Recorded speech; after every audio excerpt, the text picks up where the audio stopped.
So tell me just a little bit about yourself, and you said you're from Portland and Urban Airship. Yeah.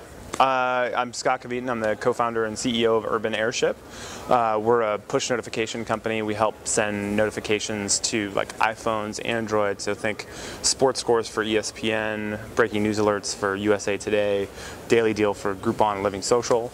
We're headquartered in Portland. We have offices in San Francisco, about 90 people, and we started the business about 3 years ago. So you had just done a session today at the Grow Conference, and you were talking about the bacon, this product. What was the idea behind that? Was that you mentioned about doing it in 30 days and things like that, but was it the idea to do a real product and do that, or just sort of see how the process worked? Yeah, so I used to sell bacon on the internet, and one of the reasons we got into it was we all were really excited. We loved bacon. I mean, I think a lot of people love bacon, and so we thought, wow, why not do a business around that? And at the same time, we get to learn a whole bunch of different things about building a business like that. What's also interesting about it is we were technologists and really passionate about technology, and so often you're building this software that does interesting things, but it wasn't tangible. So we like that idea of being able to ship something really exciting. Somebody would get home, they'd open that box, and they'd be so excited about this experience, whether it was a t-shirt or the bacon they were receiving, and we wrapped it in this really cool butcher paper and had kind of this iconic branding that we tried to sort of get across, and it just was really, really fun. I mean, it was one of the most fun I've ever had. Now the bummer, of course, is that I put on probably 25 pounds at the time, which I fortunately have taken back off. But bacon is just such a cool, sort of constant, interesting, fun topic that it was a great business to build. So did you have already a technical background that you could go, okay, we want to do this, and we know something about how to launch a website or a product, or was it just we have a passion for bacon, so then we'll figure out the rest of it? Or? Yeah, so when we went to launch bacon.com, we actually, I had sort of the idea for doing this, and I said, well, geez, I need somebody who can help put together the website and, make it look interesting and compelling, and then I need somebody who, from a technology perspective, can sort of hook all those pieces together, whether it's fulfillment, e-commerce, all these pieces that we had to care about, and then I was sort of going to do everything else. So whether it was around, creating the legal entity to actually getting, managing the supply relationships, all that kind of stuff. And so we sort of looked at that as we carved it up into those three sections, and that was what helped us move really, really quickly. And we did essentially the same thing with Urban Airship, which was we said, hey, here's the different things we need to handle. Let's have everybody just kind of tackle those. And that was actually really effective. And my background, I have a computer science degree I got from Oregon State University back before the turn of the century, which is completely obsolete now.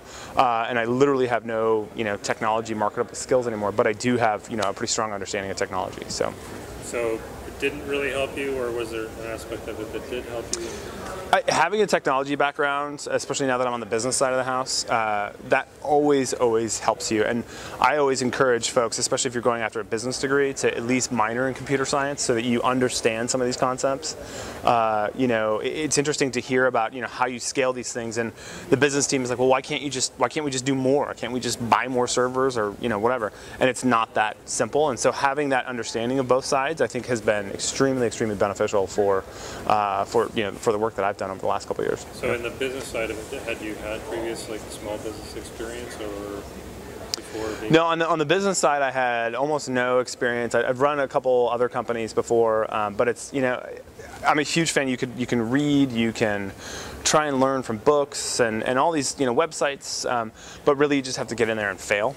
That's the best way to I think learn and become a better entrepreneur over time. Otherwise, you're guessing. So how did you make the jump from bacon to Urban Airship? You mean bacon to mobile isn't like a natural progression? I don't get that. Honestly, it was saw an opportunity. Took some of those principles around launching a business in 30 days. We weren't sure, and honestly, for the first 8 or 9 months, investors laughed us out of the room in most cases, and that was my fault because I wasn't able to tell a compelling story. I knew we had an interesting product. I knew we had customers who wanted to buy it and were hungry for more and telling us what they wanted, but we couldn't sort of paint that picture that would make it really interesting for investors until about 9 months later when we visited some investors down in the Bay Area, True Ventures, who took a chance on us, and from there we've been just absolutely off to the races. And what were some of the things that you learned from the bacon in terms of maybe skipping some steps or being able to go a little faster in developing urban airship? Yeah, none of your assumptions matter until you have a product in the marketplace, and you can think or know but until you have customers who are touching, using, playing with your product, you don't know. And the fact that we were lucky in the sense that we launched in 30 days, and on the same day that we launched, because it was timing around an event that was happening, we found out about 2 other companies that day that launched as well. And the difference between us and them was that we had a working website. We had an API they could use, an SDK, great documentation, all that stuff. The other guys just had a little box that said, enter your email and we'll tell you when we're ready. And it was that sort of 30 to 60 to 90 days difference in terms of them shipping product and us having a good enough product out that I think made a difference. So how do you figure out that balance of where you're sort of opening yourself up to the feedback, or like your competitors, you're saying they're kind of like trying to make it perfect and then launch it?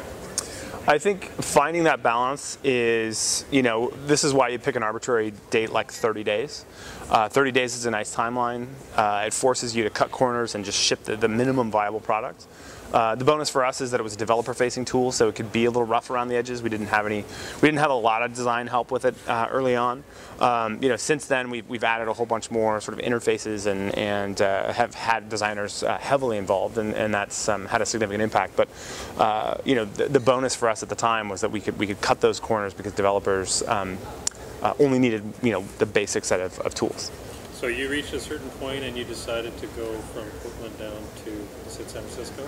Yeah, so we reached what happened actually is we acquired a company down in San Francisco called Simple Geo, and they had an office in the Soma neighborhood, and so we still have the office there. We have about 15 people there, continuing to grow it. All of our business development is there, as well as the segments team, the location-based team, and then we've got about 70 people in Portland right now.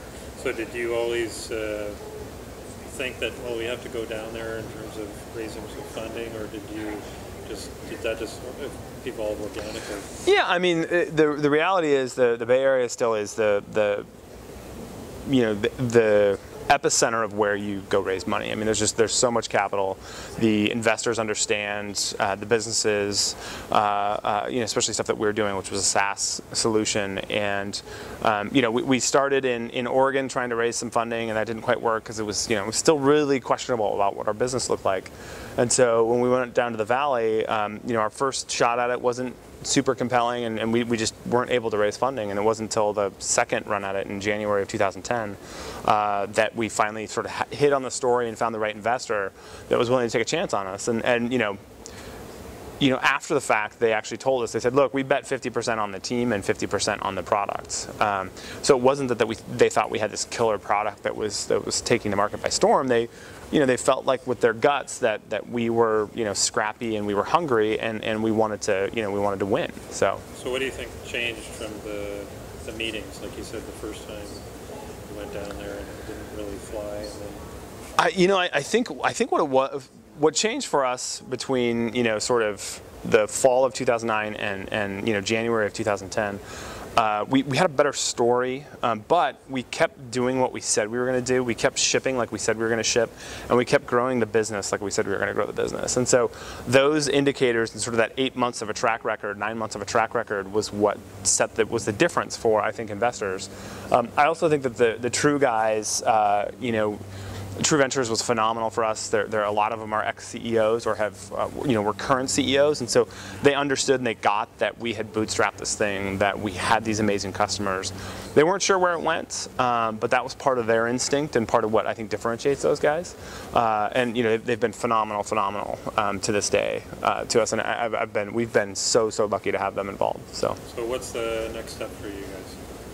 The next step for us is continued growth. The revenue for us is just absolutely exploding, just like it's supposed to be.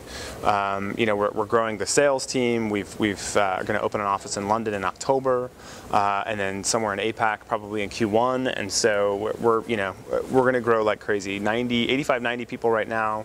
Probably be 150 people in the next 6 to 9 months. So do you look in the side of your back of your mind, do you think about like other things to start up as well, or are you just going to keep focusing on this right now? I am singularly focused on this. I've actually stepped off of some boards and was an advisor to a couple other companies. I've seen a lot of companies in the past and been a part of companies, and I've never seen one that's had this kind of growth. And so I've tried to kind of double down what I'm doing here. I can't wait to do another one, but I'm just having a blast right now. And I'm continuing to learn new parts of the business, which is sort of this next phase that I'm excited. And I keep learning every single day, and that's just phenomenal.